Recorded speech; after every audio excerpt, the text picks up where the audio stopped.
पाकिस्तानी मसीही अक़लियतें शुरू ही से गुर्बत, बेरोजगारी और समाजी इम्तियाज का शिकार हैं। कोरोना वबा की वजह से पहले से पिसी हुई इन अक़लियतों को शदीद मुआशी धचका लगा। तासुर यह है कि कोरोना वबा ख़त्म हो चुकी है, लेकिन हकीकत यही है कि मसीही अक़लियत अभी तक इस वबा के मुआशी असरात भुगत रही है, जिन्हें नौकरियों और कारोबार के ख़त्म होने पर उधार उठाना पड़ा, और वो कोरोना के 2.5 बरस गुजर जाने के बाद भी अब तक ये कर्ज खाते भुगता रहे हैं। कोरोना ਜਦੋਂ ਆਇਆ ਤੇ ਸਾਰਿਆਂ ਦੇ ਹਾਲਾਤ ਥੋੜੇ ਤੰਗ ਹੋ ਗਏ ਸਨ, ਬਹੁਤ ਜ਼ਿਆਦਾ ਹੀ। ਉਹਨਾਂ 'ਚ ਕੋਈ ਬਿਹਤਰੀ ਆਈ ਹੈ ਹੁਣ ਜਾਂ ਨਹੀਂ? ਉਂਝ ਦਾ ਉਂਝ ਹੀ ਹੈ, ਸਭ ਕੁਝ ਹੈ। कोरोना आया ਹਾਂਜੀ ਤੇ ਹਾਲਾਤ ਦਾ ਕੀ ਮਾਮਲਾ ਚੱਲਿਆ ਤੁਹਾਡੇ ਨਾਲ? ਕੋਰੋਨਾ ਦੇ ਦੌਰਾਨ ਵੀ ਹਾਲਾਤ ਖਰਾਬ ਰਹੇ, ਹੁਣ ਉਸ ਤੋਂ ਬੱਤਰ ਖਰਾਬ ਹੋਏ ਨੇ। ਇੱਕ ਵਕਤ ਦੀ ਰੋਟੀ ਗਰੀਬ ਆਦਮੀ ਲਈ ਕਮਾ ਕੇ ਖਾਣੀ ਬਹੁਤ ਮੁਸ਼ਕਲ ਹੋਈ ਹੈ। ਹਾਂਜੀ ਜਦੋਂ ਕੋਰੋਨਾ ਆਇਆ ਸੀ 2 ਸਾਲ ਪਹਿਲਾਂ ਤੇ ਸਭ ਦੇ ਹਾਲਾਤ ਬਹੁਤ ਖਰਾਬ ਹੋ ਗਏ ਸਨ। ਹਾਂਜੀ ਕ੍ਰਿਸਚੀਅਨ ਕਮਿਊਨਿਟੀ ਜਿਹੜੀ ਪਹਿਲੇ ਹੀ ਬਹੁਤ ਪਿਸੀ ਹੋਈ ਸੀ ਇਸ ਤਰ੍ਹਾਂ ਹਾਂਜੀ ਹਾਂਜੀ ਉਹਨਾਂ ਨੇ ਕਰਜ਼ ਚੁੱਕੇ, ਨੌਕਰੀਆਂ ਗਈਆਂ। ਹਾਂਜੀ, ਤੁਹਾਡੇ ਨਾਲ ਬਿਲਕੁਲ। ਕੀ ਬੀਤੀ ਉਹ ਸੁਣਾਓ।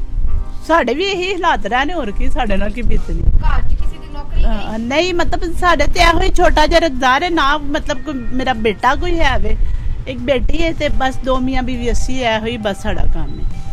ਰੁਜ਼ਗਾਰੀ ਲਈ ਇੱਥੇ ਜੋ ਵੀ ਕੁਛ ਹੈਗਾ ਹੈ, ਕਿਰਾਇਆ ਵੀ ਕਰਨਾ ਹੁੰਦਾ, 6,500 ਕਿਰਾਇਆ ਵੀ ਦੇਣਾ ਹੁੰਦਾ, ਮਗਰ ਜੇ ਹਾਲਾਤ ਤੇ ਨਹੀਂ ਅੱਛੇ ਹੈਗੇ, ਲੇਕਿਨ ਕੀ ਕਰ ਸਕਦੇ, ਭੀਖ ਤੇ ਮੰਗ ਨਹੀਂ ਸਕਦੇ। ਹਾਲਾਤ ਉਸ ਤੋਂ ਜ਼ਿਆਦਾ ਬੱਤਰ ਖਰਾਬ ਹੀ ਹੋ ਰਹੇ ਨੇ, ਬਿਹਤਰ ਨਹੀਂ ਹੋ ਰਹੇ ਨੇ। ਕੋਰੋਨਾ ਵੀ ਖਤਮ ਹੋ ਕੇ ਫਿਰ ਦੁਬਾਰਾ ਆ ਰਿਹਾ, ਹਾਲਾਤ ਹੋਤੇ ਦੇ ਉੱਤੇ ਹੀ ਨੇ। ਕੋਈ ਇੰਨੀ ਮਹਿੰਗਾਈ, ਇੰਨਾ ਸਾਰਾ ਕੁਝ ਮੁਸ਼ਕਲ ਹੋਇਆ।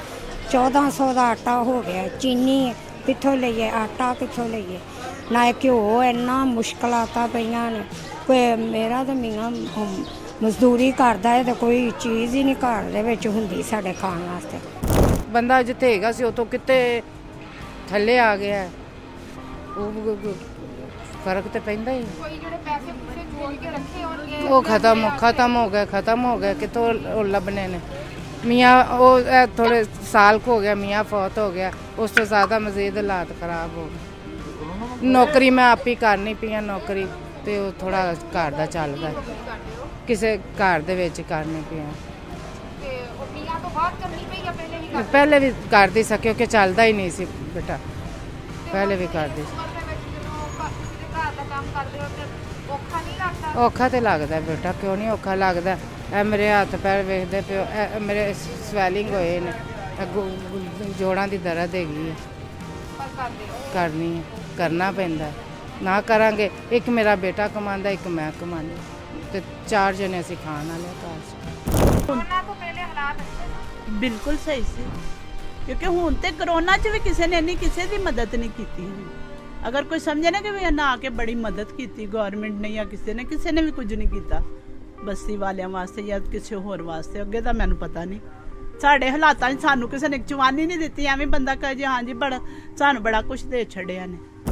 ਜਦੋਂ ਕੋਰੋਨਾ ਆਇਆ ਤੁਹਾਡੇ ਘਰ ਦੇ ਵਿੱਚ ਕਿਸੇ ਦੀ ਨੌਕਰੀ ਤੇ ਨਹੀਂ ਗਈ? ਨੌਕਰੀ ਨਹੀਂ ਜੀ, ਨੌਕਰੀ ਗਈ ਹੈ ਥੋੜੇ ਦਿਨ ਵਾਸਤੇ ਨਾ, ਜਦੋਂ ਜ਼ਿਆਦਾ ਲੋਕਡਾਊਨ ਲੱਗਾ ਹੈ। ਉਹ ਮੇਰੇ ਮੀਆਂ ਕਰਦੇ ਸੀ ਟੇਲਰਿੰਗ ਦਾ ਕੰਮ, ਉਹ ਫਿਰ ਘਰ ਬਹਿ ਕੇ ਥੋੜਾ ਦੇਰ ਨਾ ਕਰਦੇ ਰਹੇ ਨੇ। ਨੌਕਰੀ ਮੇਰੇ ਬੇਟੇ ਦੀ ਗਈ ਸੀ, ਫਿਰ ਹੁਣ 18,000 ਚ ਰੱਖਿਆ ਹੈ। ਉਹ ਕੋਈ ਜੋਬ ਹੈ? ਪਹਿਲੇ ਕਿੰਨੇ ਸੀ? ਪਹਿਲਾਂ 30,000 ਸੀ, ਅੱਛਾ, ਤਾਂ ਹੁਣ 18,000 ਚ ਰੱਖ ਲਿਆ। ਤੇ ਕੀ ਮਜਬੂਰ, ਢਿੱਡ ਬਦਲੇ ਬਾਹਰ ਹੀ ਜਾਣਾ ਹੈ। ਉਹਨਾਂ ਮਾਲਕਾਂ ਨਹੀਂ ਮੁੜ ਕੇ ਉਹਨੇ ਚ ਨਹੀਂ ਹੋਰ ਪਾਸੇ ਕਿਤੇ ਗਿਆ। ਕੰਮ ਕੀ ਕਰਦਾ ਬੇਟਾ? ਡਰਾਈਵਰੀ ਕਰਦਾ। ਡਰਾਈਵਰ ਦੀ ਕਿੰਨੀ ਤਨਖਾਹ ਹੈ? ਨੌਕਰੀ ਮੇਰਾ ਬੇਟਾ ਜੋਬਲੈਸ ਹੋਇਆ, ਮੇਰਾ ਬੇਟਾ ਹੋਟਲ 'ਚ ਜੋਬ ਕਰਦਾ, ਉਦੋਂ ਦਾ ਜੋਬਲੈਸ ਹੋਇਆ। ਹਸਬੈਂਡ ਮੇਰੇ ਫਾਲਿਜ ਦੇ ਮਰੀਜ਼ ਨੇ, ਤੇ ਫਿਰ ਅਸੀਂ ਇਹ ਛੋਟੀ ਜਿਹੀ ਦੁਕਾਨ ਚਲਾ ਕੇ ਤੇ घर का गुजारा बड़ी मुश्किल ना करने। एक वक्त बेटा होटल में काम करता था? बेटा जॉब करता था, वो रेस्टोरेंट बंद हो गया। फिर अब क्या कर रहा है? अब यही हम चलाते हैं, कभी मैं बैठ जाती, कभी मेरा बेटा बैठ जाता है। हस्बैंड मेरे फालिज के मरीज है। घर का खर्चा बस इसी से चल रहा है? बस इसी से चल रहा है और बहुत मुश्किल से चल रहा है। एक वक्त खाना भी जो ना बहुत मुश्किल हुआ है, महंगाई बहुत ज्यादा हो चुकी है। हुकूमत कहती है कि कोरोना चला गया, लेकिन जो इत्थे आया तो लगता है कि क्रिश्चियन कम्युनिटी का इत्थे आया कोरोना तो हजे नहीं गया। ਇਹ ਤੇ ਕਿਸੇ ਦਾ ਵੀ ਨਹੀਂ ਜਾਣਾ, ਜਿਹਦੇ ਘਰ 'ਚ ਵੀ ਜਾ ਕੇ ਵੇਖੋਗੇ ਭੁੱਖ ਦੇ ਹੀ ਮਰਦੇ ਪੈਣ ਲੋਕ।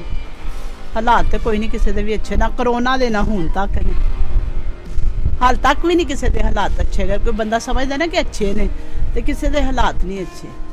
ਮੈਂ ਹੁਣ ਇੰਨੀ ਬਿਮਾਰੀ, ਰੋਜ਼ਾਨਾ 1500 ਰੁਪਏ ਦੀ ਦਵਾਈ ਲੱਗਦੀ, ਕਿ ਸਾਨੂੰ ਹਕੂਮਤ ਤੇ ਨਹੀਂ ਦੇ ਰਹੀ ਦਵਾਈ ਦੇ ਪੈਸੇ। ਕਰਜ਼ਾ ਕੁਰਜ਼ਾ ਤਾਂ ਨਹੀਂ ਚੁੱਕਣਾ ਪਿਆ? ਕਰਜ਼ਾ ਚੁੱਕਿਆ ਹੋਵੇ ਤੇ 1 ਲੱਖ ਰੁਪਈਆ ਤੇ ਉਹਦੀ ਦੇਣੇ ਫਿਰ 10,000 5,000 ਕਿਸ਼ਤ ਦੇਣੀ, ਕਿਸ਼ਤ ਤੇ ਚੁੱਕਿਆ ਸੀ ਕਰਜ਼ਾ ਜਾਂ ਸੂਦ ਤੇ ਚੁੱਕਿਆ ਸੀ? ਕਿਸ਼ਤ ਤੇ। ਕਿਸ਼ਤ ਤੇ। ਤੇ ਹੁਣ ਕਿੰਨੀਆਂ ਕਿਸ਼ਤਾਂ ਰਹਿ ਗਈਆਂ? ਬਾਕੀ ਰਹਿ ਗਏ ਇੱਕ 2 ਦਿਨ। ਤੇ ਉਹ ਕਿਸ ਤਰ੍ਹਾਂ ਪੂਰਾ ਕਰਦੇ ਪਏ ਹੋ? ਉਹ ਇੰਝ ਹੀ ਆਪ ਨਹੀਂ ਸਾ ਖਾਂਦੇ, ਉਧਰ ਦੇ ਛੱਡਦੇ ਸੀ। ਕਿਹੜੀਆਂ ਚੀਜ਼ਾਂ ਦੇ ਨਾਲ ਦੇ ਉੱਤੇ ਫਿਰ ਤੁਸੀਂ ਪਾਬੰਦੀ ਲਾਈ ਵੀ ਐ ਨਹੀਂ ਖਾਂਦੇ? ਕੋਈ ਫਲ ਅੱਜ ਤੱਕ ਨਹੀਂ ਖਾ ਕੇ ਵੇਖਿਆ ਅਸੀਂ ਕਿ ਪਾਬੰਦੀ ਲਾਣੀ, ਕੁਝ ਹੋਵੇ ਤੇ ਪਾਬੰਦੀ ਹਟੇ। ਬਾਹਰੋਂ ਚੀਜ਼ ਲਿਆਵਾਂਗੇ ਖਾਣ ਵਾਸਤੇ, ਤੇ ਜੇ ਹੈ ਹੀ ਕੁਝ ਨਹੀਂ ਤੇ ਅਸੀਂ ਪਾਬੰਦੀ ਤੇ ਆਪੇ ਹੀ ਲੱਗੀ ਹੈ। ਮੈਂ ਹੁਣ ਕਿਰਾਏ ਤੇ ਰਹਿ ਰਹੀ ਹਾਂ, ਕਿਰਾਏ ਤੇ ਮੇਰਾ ਘਰ ਹੈ।